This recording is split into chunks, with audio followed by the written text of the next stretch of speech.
말씀대로 이 땅에 비가 내리지 않는 기근이 온 지 3년이 지났습니다. 그동안에 하나님은 엘리야를 지켜주시고 그를 연단하시고 하나님의 뜻대로 훈련시켜 주셨습니다. 이제 때가 되어서 다시 엘리야에게 소명을 주시는 그 내용이 나옵니다. 너는 아합에게 가서 보이라. 내가 지면에 비를 내리리라. 이렇게 말씀하셨습니다. 이 아합은 엘리야를 잡아 죽이려고 혈안이 되어 있는 그런 상태의 왕입니다. 네, 그에게 가서 보이라. 내가 비를 내리겠다. 그러니까 비를 내리는 참신이 누구인지, 그가 믿는 바알이 아니라 여호와 하나님이신 줄을 알게 하라는 것입니다. 이건 목숨을 걸고 해야 될 일인 것입니다. 그러나 엘리야가 경험한 하나님, 사르밧 가부의 집에 죽은 아들을 살리신 하나님, 죽은 자를 살리신 하나님, 그분을 믿고 말씀대로 나아가는 그런 장면입니다. 2절을 보니까 그때 사마리아의 기근이 심하였더라 이렇게 됐습니다. 사마리아는 이스라엘에 옮겨진 수도죠. 그리고 아주 극렬하게 바알을 숭배하는 그런 바알 숭배의 본거지 같은 곳입니다. 근데 바알이 그 땅에 비를 내려주지 못했다 그 뜻이죠. 왜냐하면 하나님이 얼마간 비를 주지 않겠다고 말씀하셨기 때문에.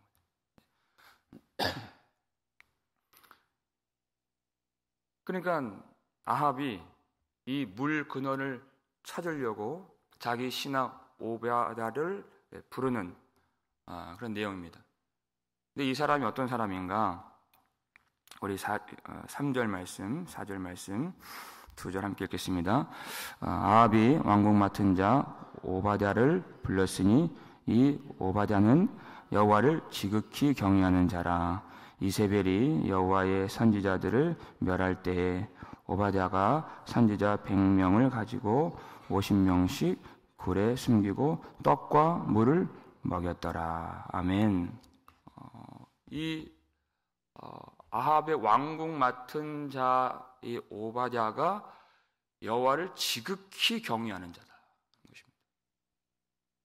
아합의 궁에도 전혀 있을 것 같지 않은 하나님을 믿는 사람이 있었고, 하나님을 지극히 경외하고 하나님을 사랑하는 사람이 있었다 하는 것입니다. 정말 놀라운 일이 아닐 수 없습니다. 그냥 믿는 것이 아니라, 여러분, 우리의 믿음에는 반드시 열매가 있어야 돼요. 열매. 그 증거. 그 증거가 나오죠, 여기에. 그러니까 이세벨이 여호와의 선지자들을 다 멸하는 그 시대에, 그 어려운 시대, 그 핍박의 시대에 하나님의 선지자들을 몰래 숨겨주고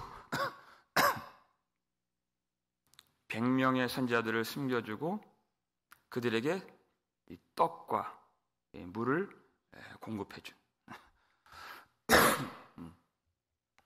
목숨을 걸고 했다는 것입니다. 하나님의 말씀을 지키기 위해서, 하나님의 선지자들을 보호해주기 위해서.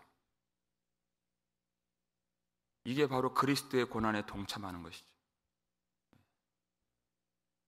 그들을 외면하지 않고 이 땅에 하나님의 나라가 임할 것을 그가 간절히 소망하면서 다 쓰러지고 다 무너지고 온 나라의 우상의 신전들, 그 신상들이 가득 일어설 때 믿음을 잃지 않고 하나님의 말씀의 이상을 그가 저버리지 않고 말씀의 선지자들을 그가 보호하면서 다시 이 땅에 하나님의 영광 나라의 역사가 임하여지기를 간절히 소원하는,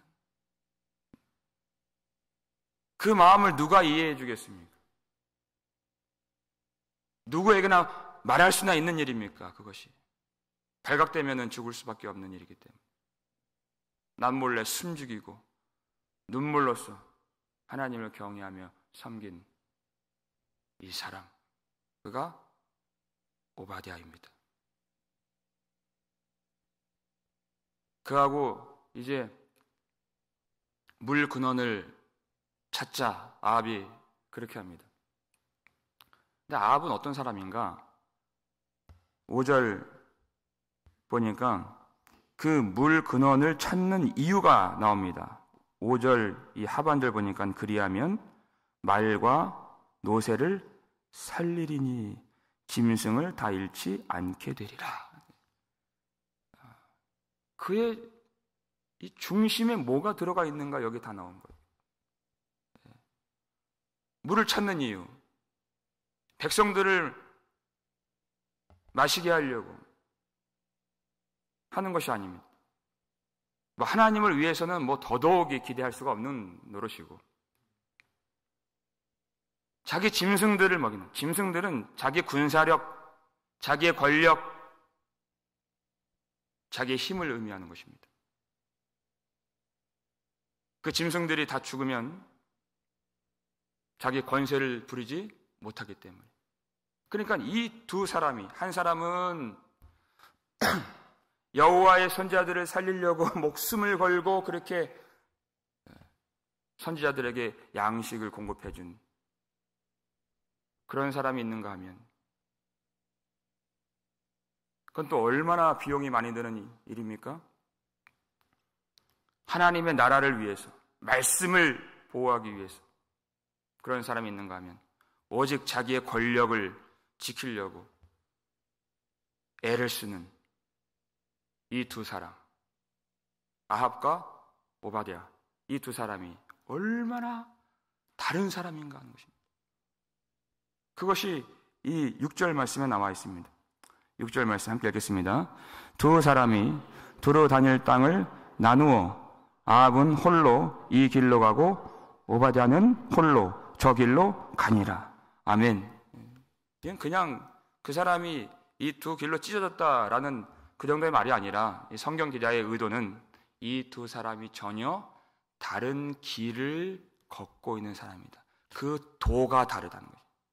믿는 바가 다르고 걸어가는 길이 다르고 그렇기 때문에 그 종착점이 다른. 한 사람은 여호와를 지극히 경외하는 생명의 길로 가는 사람. 또 한 사람은 아합이죠.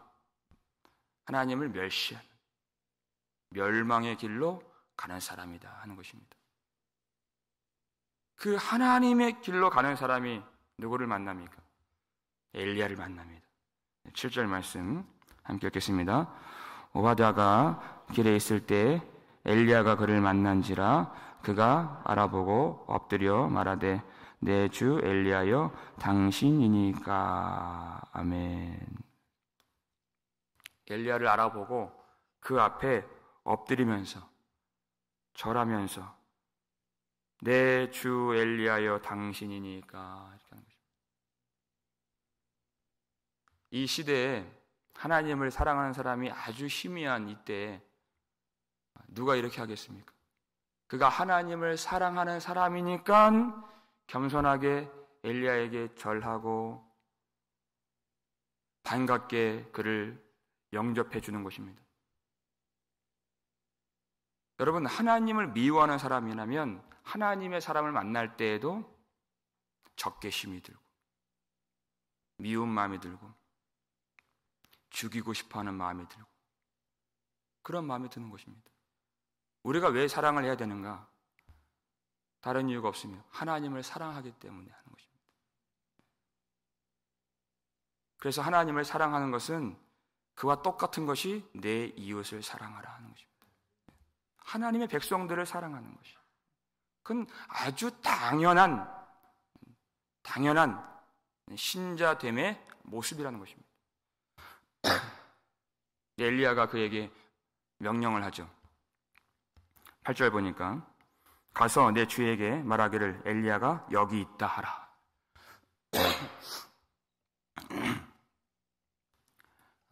엘리야가 여기 있다 하라 하는 그 명령이 그에게, 오바댜에게 어떤 명령인가? 우리 9절 말씀 함께 읽겠습니다. 이르되 내가 무슨 죄를 범하였기에 당신이 당신의 종을 아합의 손에 넘겨 죽이게 하려 하시나이까? 아주 난색을 표합니다.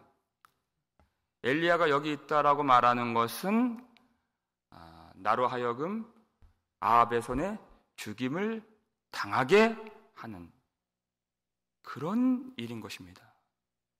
왜 나를 죽도록 그렇게 하십니까? 못하겠다는 것입니다. 그 선지자들을 100명이나 숨겨주고 목숨을 걸고 양식을 공급해준 이 사람도 이 일만큼은 못하겠다는 것입니다. 그에게 아주 어려운 부탁이고 순종인 것입니다. 왜 그러한가? 우리 10절 말씀 함께 읽겠습니다. 당신의 하나님 여호와께서 살아계심을 두고 맹세하노니 내 주께서 사람을 보내어 당신을 찾지 아니한 족속이나 나라가 없었는데 그들이 말하기를 엘리야가 없다 하면 그 나라와 그 족속으로 당신을 보지 못하였다는 맹세를 하게 하였거늘. 무슨 말입니까? 아합이 얼마나 엘리야를 잡아 죽이려고 혈안이 되어 있는가에 대한 내용이죠. 여기저기 어느 족속 어느 나라 들쑤시지 않은 곳이 없을 정도로 사람을 보내서 엘리야가 있느냐 추궁하고 없다고 말하면 그 진짜인지 자백하게 하고 그럴 정도로 아합이 엘리야를 그렇게 잡기를 원하는 이 민감한 일인데 이제 와서 3년이 지나서 이제 와서 엘리야가 여기 있습니다 라고 말한다면 결코 아합이 상을 줄 것 같지 않습니다. 그건 아합을 잘 아는 사람이에요. 오히려 내게 화가 미칠 것 같습니다. 의심을 받을 것 같습니다. 그리고 이 민감한 일에 저는 얽히고 싶지 않습니다. 그럴 수 있죠. 또 이유가 있습니다. 11절 말씀 읽겠습니다. 이제 당신의 말씀이 가서 내 주에게 말하기를 엘리야가 여기 있다 하라 하시나 내가 당신을 떠나간 후에 여호와의 영이 내가 알지 못하는 곳으로 당신을 이끌어 가시리니 내가 가서 아합에게 말하였다가 그가 당신을 찾지 못하면 내가 죽임을 당하리이다. 당신의 종은 어려서부터 여호와를 경외하는 자라.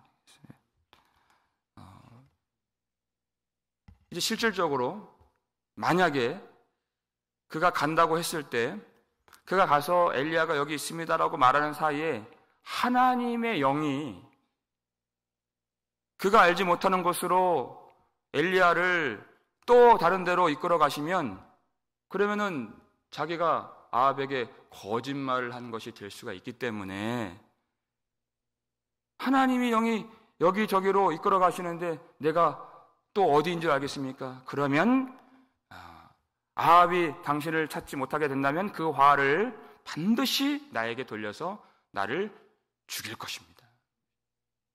그럴 수 있는 것이죠. 그 두려움을 가질 수 있는 것이죠. 그리고 또 한 가지 이유가 있습니다. 13절 말씀 함께 읽겠습니다.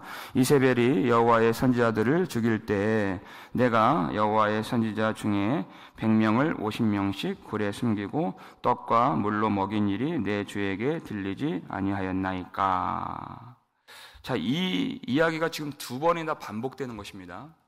근데 이 두 번째 나온 이야기는 그저 자신의 어떤 선행을 그에게 강조해주는 그런 말이 아니라 실질적으로 자신이 하나님의 선지자들을 100명이나 굴에 숨겨주고 양식들을 공급해주고 있는 그런 일을 남몰래 하고 있는데 자칫 자신이 아합에게 나서서 엘리야가 여기 있다라고 말했을 때 이 일에 아주 혈안이 되어 있는 이 아합이 추궁하고 추궁해서 자칫 자신이 하고 있는 이 일이 발각된다면 내가 숨겨준 하나님의 선지자들도 위험에 처하고 반드시 그들도 죽게 될 것입니다라는 것입니다. 그러니까 아주 지금 이 위험을 감지하면서 조심하려고 하는 그런 모습인 것입니다. 합당한 그런 내용이죠. 왜냐하면 그가 아주 어려운 사역을 지금 감당하고 있기 때문에. 그리고 아주 결정적인 그가 난색을 표한 이유가 14절에 또 나옵니다. 14절 말씀 함께 읽겠습니다. 이제 당신의 말씀이 가서 내 주에게 말하기를 엘리야가 여기 있다 하라 하시니 그리하면 그가 나를 죽이리이다. 여기는 그냥 어떤 이유가 없는 것처럼 보이는 그런 내용입니다. 그러나 여기에도 내용이 있습니다. 엘리야가 여기 있다 하라 하시니 그리하면 나를 죽이리이다. 그 말 자체에 문제가 있다는 그 말인 것입니다. 엘리야가 여기 있다. 엘리야가 여기 있다. 지금 반복되는 말이 엘리야가 여기 있다. 엘리야가 여기 있다. 이 말이에요. 왜 이 말이 문제냐?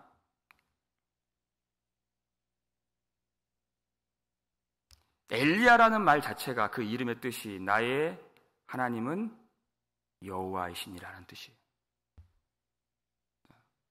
이 엘리야가 여기 있다라는 말은 힌내 엘리야후라고 이게 히브리어로 말을 하게 됩니다. 근데 이 말이 자칫 어떻게 들리느냐? 보라, 나의 하나님은 여호와이시니라 라고 들린다는 말입니다. 이 말이. 그러니까 이 아합 앞에서 이 말을 하기가 아주 어려운. 보라, 나의 하나님은 여호와이십니다 라고 선포를 하는 그런 격이 될 수 있다는 것입니다. 이 말이. 그러니까 내가 그 말을 하면 나를 죽일 것입니다. 그렇게 되는 것입니다. 여러분, 우리가 이런 상황에서 이세벨이 하나님의 사람들을 다 죽이는 상황에서 그가 믿음이 없다고 비난할 수 있을까요? 그럴 수가 없는 것입니다. 누가 그를 비난할 수가 있습니까? 그러나 엘리야는 한마디 말로 그의 생각을, 그의 마음을 다시 고쳐주게 됩니다. 우리 15절 말씀 우리 함께 읽겠습니다. 엘리야가 이르되 내가 섬기는 만군의 여호와께서 살아계심을 두고 맹세하노니 내가 오늘 아합에게 보이리라. 아멘. 그는 자기가 가기 어렵다고 아주 긴 말로 설명했습니다. 그렇죠. 그런데 엘리야는 단 한마디로 그의 마음을 새롭게 해주었습니다. 내가 섬기는 만군의 여호와께서 살아계심을 두고 맹세하노니. 바로 하나님이 누구시냐 하는 것입니다.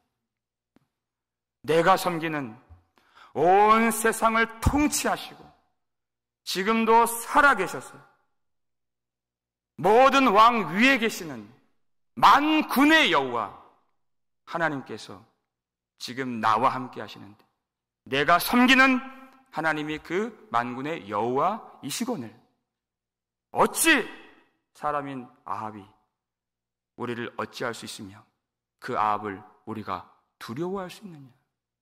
그 하나님을 떠올리게 만든 것입니다. 보통 사람 같으면 이 말에 뭐 감동이나 어떤 요동이나 전혀 하지 않을 것입니다. 그러나 그는 지극히 하나님을 경외하는 사람인 것입니다. 그러면 그 말이 무슨 말인지 알아먹게 되는 것입니다. 하나님을 사랑하는 사람이기 때문에. 그 말씀을 듣자마자 그가 어렵다고 생각한 그 순종을 하게 되는 것입니다. 하나님의 이름과 하나님의 말씀과 하나님의 성품과 하나님의 역사에 대해서 우리가 듣게 되면 그 순간 바로 하나님이 공급해 주시는 위로가 있고 능력이 있고 담대함이 생기고 믿음이 일어나게 되는 것입니다. 그래서 우리는 복음을 들어야 되는 것입니다. 다 믿음이 있지요. 믿음으로 살죠. 그러나 그 상태들이 항상 다르기 때문에 나는 항상 똑같다고 생각하는데 그렇지 않습니다. 그 말씀을 듣는 순간에 마음에 있는 모든 어두운 것들이 다 밀려가게 되고 두려운 생각들, 공포심들, 걱정, 염려 다 밀려가게 되고 하나님이 우리 속에 샘솟게 하시는 그 믿음과 담대함과 성령의 은혜가 충만하게 일어나게 되는 것은 하나님의 말씀을 들을 수 있기 때문인 것입니다. 하나님의 사람, 그 말씀에 반응하게 되는 것이. 그러니까 16절에 오바댜가 가서 아합을 만나 이렇게 되는 것입니다.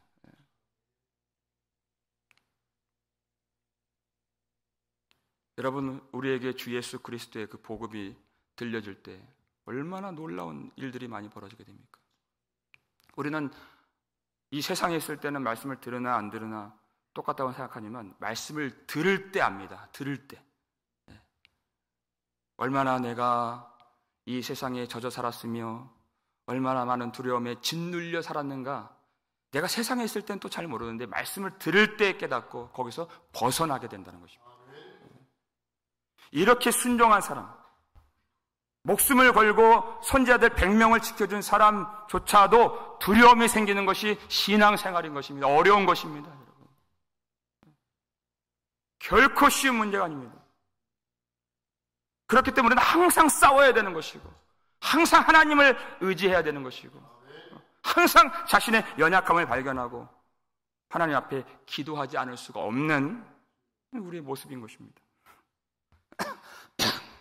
그럼에도 불구하고 이 말씀에서는 2번이나 이 오바댜가 얼마나 극진히 하나님을 섬겼는가를 말씀해 주고 있는 것입니다. 왜 이 사람을 등장시켜 주셨는가? 엘리야가 곧장 아합 앞에 섰다는 그 말로 이어지지 않고 왜 이 긴 본문 가운데에서 이 오바댜라는 사람을 등장시켜서 우리에게 소개시켜 주시는가? 우리에게 자 봐라. 이 어두운 세상에서도 이렇게 믿음을 지키고 한 사람도 믿는 사람이 없는 것 같은 그 아합의 궁궐에도 지극히 하나님을 경외하는 그리고 목숨을 걸고 하나님을 섬기는 이 사람을 봐라 하는 것입니다. 하나님이 그 사람을 우리에게 지금 자랑하시는 것입니다. 이 어두운 세상에 횃불 같은 이 사람을 봐라. 그것이 발각되면 어떻게 되겠습니까? 죽을 수밖에 없는 일이지만 하나님의 마음을 알고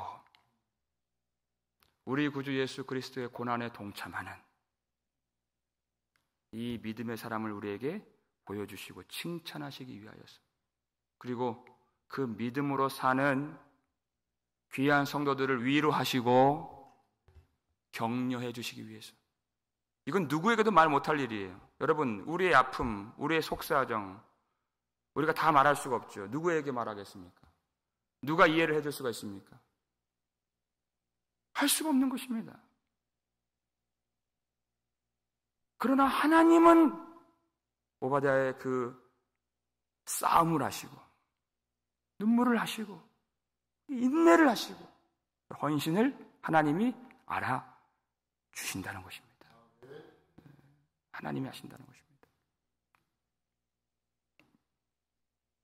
여러분, 이 믿음의 싸움에서 이 어두운 세상 속에서 믿음을 지키는 것이 결코 쉽지가 않은 일인 것입니다. 하나님을 섬기는 것. 항상 도전과 갈등과 싸움과 시험과 시련과 그 모든 난관들을 만나야 하는, 부딪혀야 하는, 겪어야 하는, 때로는 넘어질 때가 있는, 자신의 믿음 없음도 다 노출되는 그런 길에서 우리가 홀로 걷는 것이 아니라 하나님이 우리와 함께 하시며 하나님이 때를 따라 돕는 은혜를 베풀어 우리에게 힘을 주신다는 사실을 잊지 않기를 바랍니다. 우리도 이 귀한 믿음의 종처럼 이 어두운 세상 한복판에 횃불 같은, 너희는 세상의 빛이라 하신 그 예수님의 말씀같이 주님의 그 십자가 고난에 동참하고, 우리 육신의 눈으로는 되지 않을 것 같은 일이지만, 그러한 하나님의 나라이지만 우리가 하는 것이 아닙니다. 우리의 혈과 육으로 하는 일이 아닙니다. 하나님의 성령의 역사로 되는 일인 것입니다. 믿음을 가지고 말씀을 지키고 믿음을 지키며 하나님을 경외하며 우리의 삶을 다 주님께 내어드려 충성을 다하는, 그래서 하나님께 칭찬받는 저와 여러분의 삶이 되기를 주님의 이름으로 축원합니다.